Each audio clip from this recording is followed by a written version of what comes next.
Hello everyone, welcome back to my channel. This is Pramila Yadav. हम CDP के साथ साथ मैथ्स की पेडागोजी डिस्कस करेंगे। मैथ्स की पेडागोजी यानी गणित का शिक्षण शास्त्र। मैथ्स हमें किस तरह से बच्चों को पढ़ाना है, बच्चों को हम मैथ्स किस तरह से पढ़ाएं ताकि बच्चे में मैथमेटिकल एबिलिटीज़ हैं वो डेवलप हो पाएँ। मैथ्स की पेडागोजी है आपके सब्जेक्ट के साथ में पूछी जाती है, चाहे वो एचटेट हो चाहे फिर वो आपका सीटेट हो। सीटेट में तो लगभग 12 से 15 नंबर का जो मैथ्स पेडागोजी है ये पूछी जाती है। मैथ्स पेडागोजी स्कोरिंग होता है, बहुत इजी होता है। आपको सिर्फ कुछ कॉन्सेप्ट हैं जो क्लियर करने होते हैं पेडागोजी के, अल्दो आपके पूरे मार्क्स यहाँ से बन जाते हैं। आज हम बात करेंगे नेचर ऑफ मैथमेटिक्स यानी गणित की प्रकृति के बारे में। सबसे पहले हमें ये पता होना चाहिए गणित क्या होता है। गणित का मतलब ये होता है टू कैलकुलेट और गणना करना। कैलकुलेट करना या गणना करना हम मैथमेटिक्स में करते हैं। मैथ्स की अपनी लैंग्वेज होती है, मैथ्स की अपनी भाषा होती है। मैथ्स की अपनी भाषा होती है, इसका मतलब क्या है? मैथ में साइंस यूज होते हैं, जैसे प्लस हो गया, माइनस हो गया, मल्टीप्लाई हो गया, डिवाइड हो गया, ये साइन होते हैं। जैसे हम किसी भी एल्जेब्रिक फॉर्मूला की बात करें, a + b का square equal to a² + b² + 2ab। मतलब मैथ्स है, इसकी अपनी एक लैंग्वेज होती है। तो अगर आपसे कोई पूछ ले कि क्या मैथ्स की अपनी लैंग्वेज होती है, तो हाँ, गणित की अपनी भाषा होती है। गणित की अपनी भाषा होती है। Maths has its own language, क्योंकि मैथ्स के अपने प्रिंसिपल्स होते हैं, अपने साइंस होते हैं, अपने एक्जिमास होते हैं। एक्जिमा किसे कहेंगे? एक्जिमा होते हैं ऐसी स्टेटमेंट जिनको ट्रू मान लिया गया है, जिनको सत्य मान लिया गया है। जैसे नेचुरल नंबर हैं, हम कहते हैं कि जो नेचुरल नंबर हैं वो कौन से होंगे? जैसे नेचुरल नंबर हैं, प्राकृत संख्याएं हैं, 1 2 3 4 5 हैं, ये प्राकृत संख्याएं होंगी, ये नेचुरल नंबर होंगी। तो ये एक एक्जिमा है जिसको हम सत्य मान के पढ़ते हैं। तो हमें क्या ध्यान रखना है? गणित की अपनी एक भाषा होती है, गणित की अपनी एक लैंग्वेज होती है। उसके अलावा mathematics is useful in all sphere of the life. Mathematics है ये हमारी लाइफ में हर जगह यूज होता है। चाहे आप सुबह उठने से लेकर रात को सोने तक, बहुत सारे काम ऐसे हैं जहाँ पर मैथ्स की ज़रूरत पड़ती है। आप सुबह कितने बजे उठे, उठकर आपने कितने गिलास पानी पिया, उसके बाद आपको ऑफिस कितने बजे जाना है, आपको मार्केट से कितनी चीज़ें किस किस भाव खरीद के लानी है, वहाँ पर आपका एडिशन सब्ट्रैक्शन चलता है। छोटे से छोटे काम से लेकर बड़े से बड़े काम में मैथ्स यूज होता है। इसके अलावा मैथ है वो दूसरे सब्जेक्ट में भी यूज होता है। मैथ्स का यूज साइंस में भी होता है। साइंस के बहुत सारे कॉन्सेप्ट होते हैं जो मैथ के बिना कंप्लीट नहीं हो सकते। तो जो मैथ्स है वो दूसरे सब्जेक्ट से भी रिलेटेड होता है और हमारी लाइफ के हर एक स्फेयर में यूजफुल होता है। फिर उसके बाद हम देखते हैं mathematical statements are unambiguous. Mathematical statements हैं अनएम्बिगुअस होती, एम्बिगुअस नहीं होती हैं। मतलब वो एक तरह से क्लियर कट होता है। इनका जो सॉल्यूशन है वो कैसा होता है? क्लियर होता है और सिर्फ एक ही रिजल्ट आता है, एक ही आंसर आता है।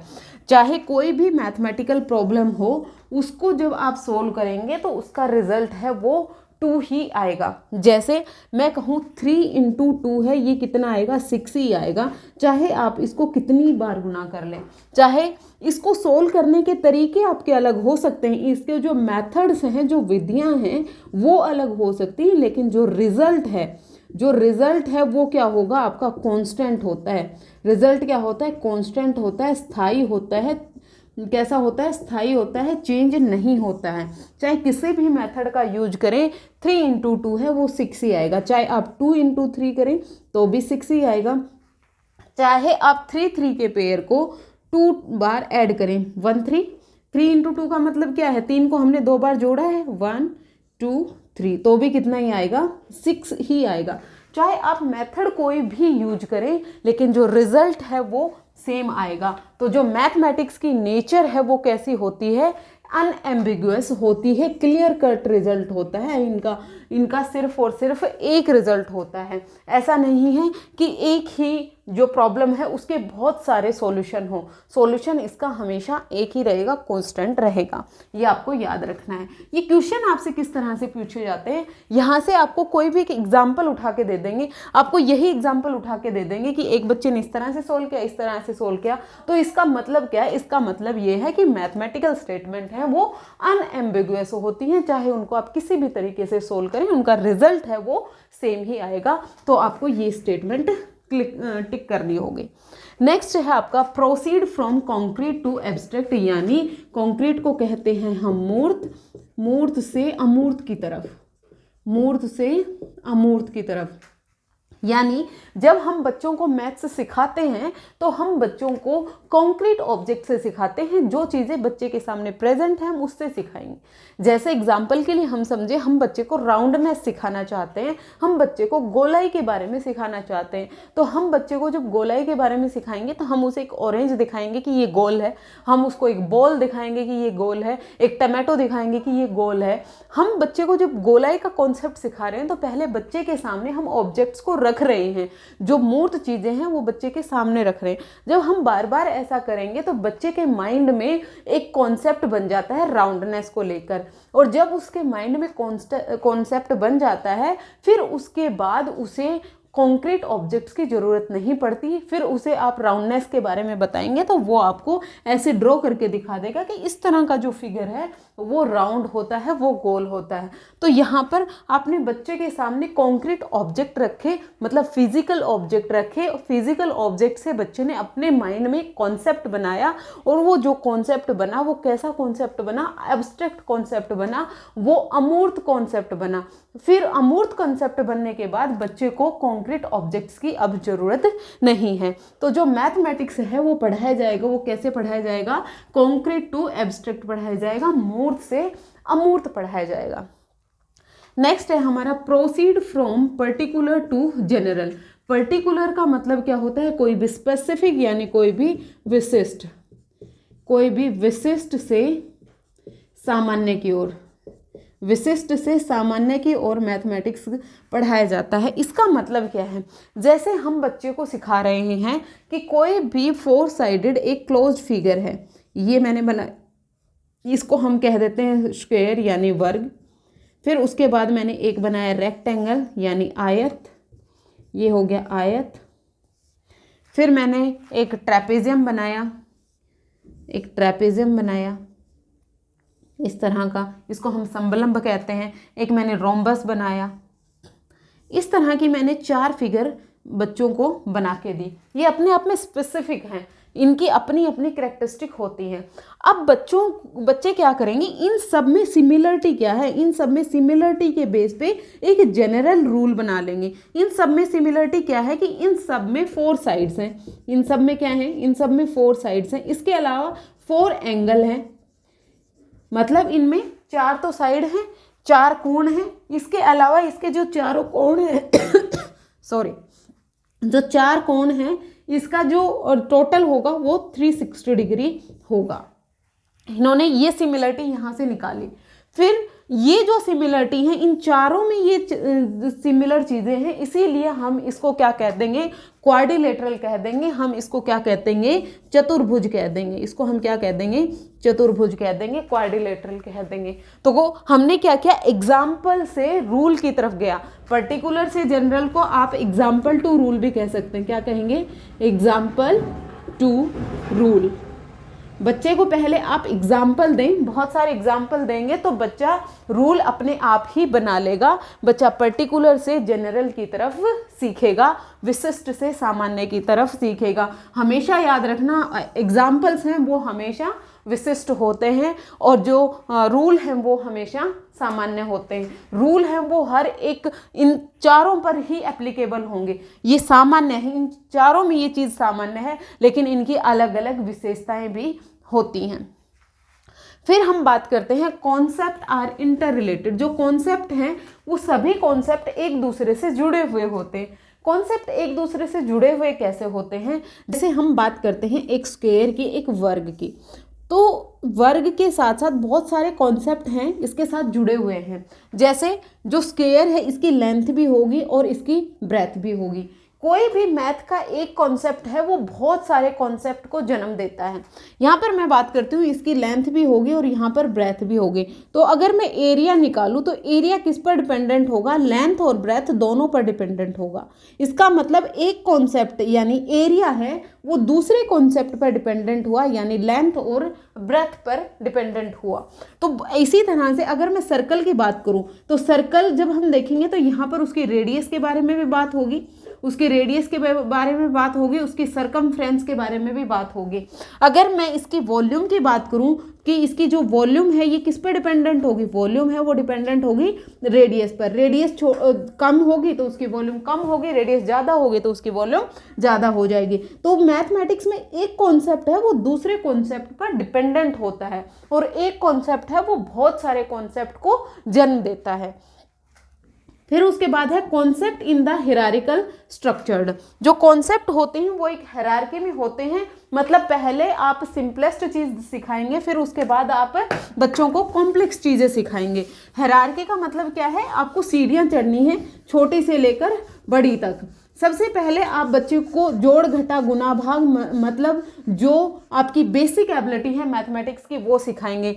प्लस माइनस मल्टीप्लाई डिवाइड सिखाए बिना आप बच्चे को मैथ्स का कोई भी कॉन्सेप्ट नहीं सिखा सकते। जैसे आप बच्चे को फ्रैक्शन के बारे में सिखाना चाहते हैं, आप फ्रैक्शन के बारे में सिखाना चाहते हैं यानी भिन्न के बारे में सिखाना चाहते हैं। जब आप भिन्न के बारे में उसे सिखाएंगे, मान लीजिए ये एक वुहुल है, इसको हमने 4 पार्ट्स में डिवाइड कर दिया, इसको हमने शेड कर दिया और अब हम कहेंगे कि जो ये शेडेड एरिया है इसको आप फ्रैक्शन में लिखें। तो फ्रैक्शन सीखने से पहले आपको बच्चे को डिवाइड करना सिखाना होगा, मतलब पहले डिवीज़न का सीखना जरूरी होता है। क्योंकि जब मैं ये शेडेड एरिया के बारे में लिखूंगी तो इसको मैं लिखूंगी 1/4। यहाँ पर क्या हो रहा है, कंपैरिजन हो रहा है पार्ट 2 वुहुल। पार्ट 2 वुहुल क्या हो रहा है, कंपैरिजन। तो यहाँ पर डिवीज़न भी आना चाहिए और रेशो भी आना चाहिए यानी अनुपात के बारे में भी सीखना चाहिए। जब बच्चा डिवीजन और रेशो के बारे में जानेगा तभी वो फ्रैक्शन के बारे में सीख पाएगा। इसके अलावा और एग्जाम्पल से मैं आपको समझाती हूँ। हमारे पास कोई भी एक रेक्टेंगल है, एक आयत है। हमारे पास क्या है, एक रेक्टेंगल है, एक आयत है। तो सबसे पहले हमें इसका पैरामीटर निकालना है, यानी अगर हम इसका परिमाप निकालना चाहते हैं तो हमें लेंथ और ब्रेथ का कॉन्सेप्ट क्लियर होना चाहिए। पहले आप बच्चों को बताएंगे कि ये लेंथ होती है और ये ब्रेथ होती है, लेंथ ब्रेथ का कॉन्सेप्ट बताएंगे। फिर उसके बाद आप उसको एडिशन करना सिखाएंगे, आप उसको जोड़ करना सिखाएंगे। आप कहेंगे कि जब आप इनकी चारों साइड को ऐड कर देंगे तो वो परिमाप आएगा, मतलब लेंथ को ब्रेथ को, इधर लेंथ को ब्रेथ को, आप चारों साइड को, sum of all sides is perimeter. तो आप length plus breadth plus length plus breadth, जब आप चारों साइड को आप ऐड कर देंगे तो क्या आएगा, आपका परिमाप आ जाएगा। तो मतलब आपको बच्चे को पहले ऐड भी सिखाना होगा। और अगर आप इसका फॉर्मूला बनाना चाहते हैं 2 × L + B, तो आपको बच्चे को ये मल्टीप्लिकेशन वाला कॉन्सेप्ट भी सिखाना होगा। तो मैथमेटिक्स में जब भी आप कुछ भी चीज़ें सिखाएंगे वो सिंपल से कॉम्प्लेक्स जाती है। हिरार्किकल स्ट्रक्चर को आप लिख सकते हैं सिंपल टू कॉम्प्लेक्स, सिंपल से कॉम्प्लेक्स जाता है। पहले आप सरल चीज़ें सिखाएंगे, उसके बाद आप बच्चे को कॉम्प्लेक्स चीज़ें सिखाएंगे। फिर उसके बाद आता है यूज ऑफ सिंबल। मैथ्स में सिंबल का यूज होता है। मैथ में सिंबल का यूज का मतलब क्या है, अगर मैं आपको कह दूं 7496, मैंने कहा 7476, ये मैंने कहा, इसमें आप ऐड करें 8959। क्या आप इसको डायरेक्ट ऐसे ऐड कर सकते हैं? जब तक हम इनको सिंबल में नहीं लिखेंगे, जब तक हम इसको मैथमेटिकल फॉर्म में नहीं लिखेंगे, तब तक हम इसको ऐड नहीं कर पाएंगे। इसको डायरेक्ट ऐड करना बहुत मुश्किल हो जाएगा, बहुत कॉम्प्लेक्स हो जाएगा। तो हम क्या करेंगे, 76 था, 76 को ऐड करेंगे 8959 959 में। अब आपको जब इस फॉर्म में लिखा हुआ होता है तो आप इजीली इसको सोल्व कर पाते हैं। आपने देखा होगा जब छोटे क्लासेस में बच्चे होते हैं या फिर जब हम भी मैथ्स की प्रॉब्लम सोल्व कर रहे होते हैं, जब हमें मैथमेटिकल प्रॉब्लम कोई भी दी हुई होती है तो हम जल्दी सोल्व कर लेते हैं, और अगर वो लैंग्वेज की फॉर्म में है तो उसको सोल्व करना हमारे लिए डिफ़िकल्ट हो जाता है। तो मैथ्स में क्या होता है, मैथ्स में साइन का यूज होता है, प्लस माइनस मल्टीप्लाई डिवीज़न का यूज होता है, जिससे जो मैथ है वो हमारे लिए सिंपल हो जाता है। देखिए मैथ है ये अपने आप में अनएम्बिगुअस होता है, जो पहली स्टेटमेंट हमने देखी थी, लेकिन हम इसको एम्बिगुअस बना लेते हैं। जैसे हम बात करते हैं कि एक स्क्वायर है हमारे पास, ओके, ये हमारे पास स्क्वायर है और एक हमारे पास है रोम्बस, और दूसरा क्या है हमारे पास रोम्बस। इस स्क्वायर को मैं इस फॉर्म में भी बना सकती हूँ, उसमें कोई भी डिफ़िकल्टी नहीं होती। एक स्क्वायर है और एक हमारे पास है रोम्बस। अब हम इन दोनों में डिफ्रेंशिएट नहीं कर पाते। अगर हमने इन दोनों की कैरेक्टरिस्टिक बहुत अच्छे से पढ़ी होती तो हम इनमें कंफ्यूज नहीं होते, लेकिन हम इनकी कैरेक्टरिस्टिक ना पढ़ने के कारण हम इन दोनों में कंफ्यूज हो जाते हैं। हमें ये पता है कि ये जो स्क्वायर और जो रोम्बस है ये दोनों दिखने में सिमिलर हैं, लेकिन ये सिमिलर नहीं है। कोई भी स्क्वायर है उसका हर एक एंगल 90 डिग्री का होता है, हर एक एंगल है वो कैसा होगा, 90 डिग्री का होगा स्क्वायर में, और इसका हर एक एंगल है वो 90 डिग्री का जरूरी नहीं होता। ये जो कैरेक्टरिस्टिक है वो हम ध्यान नहीं रखते हैं, इसलिए हम कंफ्यूज हो जाते हैं। ये था मैथमेटिक्स की नेचर के बारे में। होपफुली आपको मैथमेटिक्स की नेचर क्लियर हो गई होगी, गणित की प्रकृति के बारे में आपका कॉन्सेप्ट क्लियर हो गया होगा। अगर आपको कोई भी डाउट है आप मुझे कमेंट सेक्शन में पूछ सकते हैं। कोई भी स्पेसिफिक टॉपिक आपको करवाना हो, हालांकि आने वाली सीरीज में हम मैथमेटिक्स की पेडागोजी को लेकर सारे टॉपिक क्लियर करेंगे, सारे टॉपिक डिस्कस करेंगे। आज के लिए इतना ही, मिलते हैं फिर से। Thank you very much.